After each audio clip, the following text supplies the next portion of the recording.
We provide you the platform to turn your dreams into reality. Give wings to your aspirations with KR Mangalam University. बड़ी खबर इस वक्त आपको बता दें, अहमदाबाद प्लेन क्रैश में जो मामला हादसा हुआ था उसमें बड़ा खुलासा हुआ है।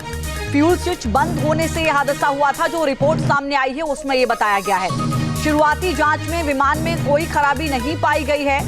एयरक्राफ्ट एक्सीडेंट इन्वेस्टिगेशन ब्यूरो की जो जांच सामने आई है, जो जांच रिपोर्ट दी गई है, उसमें यह खुलासा हुआ है। उड़ान भरने के दौरान विमान में दोनों इंजन के फ्यूल स्विच बंद हो गए थे। ये बड़ी खबर इस वक्त आपको बता दें। सैयद आमिर हमारे सहयोगी इस वक्त हमारे साथ लाइव जुड़े हुए हैं। सैयद, ये बड़ा खुलासा हुआ है। एयरक्राफ्ट एक्सीडेंट इन्वेस्टिगेशन ब्यूरो की जो रिपोर्ट सामने आई है, इसमें कहा गया है कि उड़ान भरते ही विमान के दोनों जो फ्यूल स्विच थे वो बंद हो गए थे। आखिर ये बंद कैसे हुए? और सवाल ये भी कि क्या कोई ऐसा ऑप्शन नहीं था कि उड़ान भरते समय इनको अंदर से ऑन किया जा सके?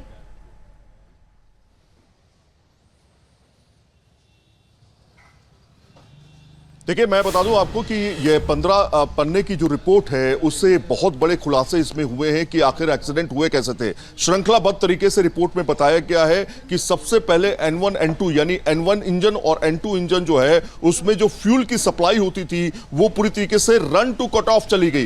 रन टू कट ऑफ का मतलब समझिए कि जब प्लेन मूवमेंट कर रहा होता है तो उसको फ्यूल मिलता है और फ्यूल के तहत ही इंजन जो है वो काम करते हैं। लेकिन कुछ ही सेकंड यानी एक सेकंड के अंदर ही अंतराल में ही फ्यूल कट ऑफ हो गए और जो सप्लाई उनको मिलनी थी वो नहीं मिल पाई। पहला ये। दूसरा, ये ऑक्सिलरी पावर यूनिट जो होती है वो भी शुरुआत उसकी की गई लेकिन वो भी शुरू नहीं हो पाया। तीसरा ये कि रैट जो कि एयर टरबाइन प्रोपेलर होता है जो ऐसी स्थिति में अपने आप ओपन हो जाता है वो भी ओपन हुआ लेकिन उसने भी काम करना वो भी सही तरीके से काम नहीं कर पाया, यानी कि सप्लाई एक तरह से नहीं दे पाया विमान को। और विद इन अ सेकेंड, यानी कि अगर आप देखें 35 सेकेंड के पहले ही विमान जो जाकर के क्रैश हो जाता है।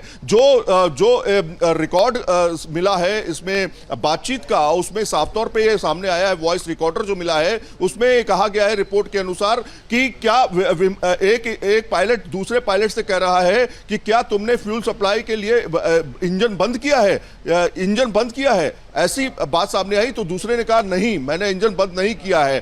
तो ये सारी चीजें जो हैं खुलासे के तौर पर सामने आई हैं और इसमें ये साफ तौर पे बताया गया है कि बहुत सारी यूनिट्स जो है उन्होंने काम करना बंद कर दिया था और कुछ ही सेकंड के अंदर विमान क्रैश हो गया। ये अपने आप में एक चौंकाने वाली बात ये है कि क्या इससे पहले जो जांच दल था जिसने जांच की थी विमान को उड़ाने के लिए, उसने अपनी रिपोर्ट क्या सौंपी थी, ये अभी आना बाकी है और बहुत सारी चीजें भी आना बाकी है। ये प्रारंभिक जांच रिपोर्ट है 15 पन्नों की जो AAIB ने दी है, लेकिन इसमें साफ तौर पे सामने आया है कि दोनों इंजन यानी N1 और N2 इंजन ने काम करना बंद कर दिया था। इस वजह से यह हादसा हुआ है। यह एक सबसे बड़ी वजह मानी जा रही है। प्रारंभिक जांच रिपोर्ट में यह भी सामने आया है कि कोई किसी भी तरह से इसमें पायलट की फॉल्ट नहीं सामने आई है। पायलट जो कि आपस में बातचीत करते हैं कि क्या इंजन तुमने बंद किया है, उस दूसरे ने कहा नहीं बंद किया है। इसका मतलब यह है कि यह कोई तकनीकी खराबी हो सकती है। तो क्या तकनीकी खराबी थी तो इसकी जांच पहले नहीं हुई थी? क्या इंजन की सप्लाई जो होती है प्रॉपर तरीके से,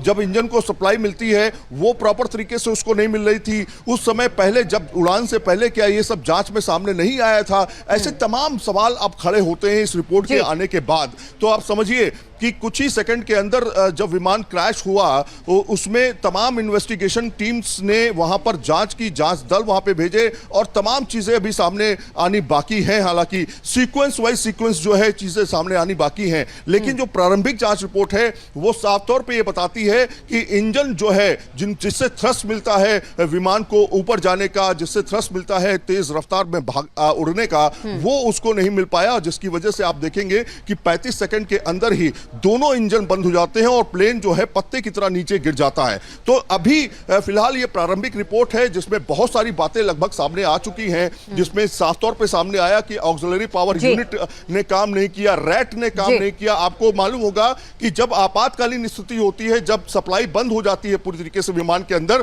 तो रैट जो होता है यानी कि राम एयर टरबाइन जो होता है वो ओपन हो जाता है और वो कहीं ना कहीं सप्लाई देता है, लेकिन उससे भी बहुत कुछ सप्लाई नहीं मिल पाई क्योंकि कुछ ही सेकंड में विमान हादसा हो गया। तो ये अपने आप में रिपोर्ट में सामने आया है। बहुत सारी चीजें अभी आने बाकी है। कहा जा सकता है कि आने वाले वक्त में ये चूंकि ये प्रारंभिक रिपोर्ट है, जब पूरी रिपोर्ट सामने आएगी तो और ज्यादा खुलासे और स्पष्ट तरीके से पता चल पाएगा कि अगर फ्यूल इंजन बंद भी हुए तो किस वजह से हुए, क्या उड़ान से पहले बंद थे, बीच में बंद हुए, उड़ान कैसे भर ली, अगर पहले से बंद थे तो ये जांच क्यों नहीं की गई। ये तमाम ऐसे पहलू हैं जिन पर जांच होगी और जो पूरी रिपोर्ट तैयार होगी उसमें ये सब खुलासे होंगे। जहां भक्ति है हर शब्द में, कथाओं में छुपे हैं दिव्य रहस्य और ज्योतिष देता है जीवन को दिशा। धर्म से जुड़ी हर बातों को जानने के लिए हमारे चैनल स्तुति को सब्सक्राइब करें।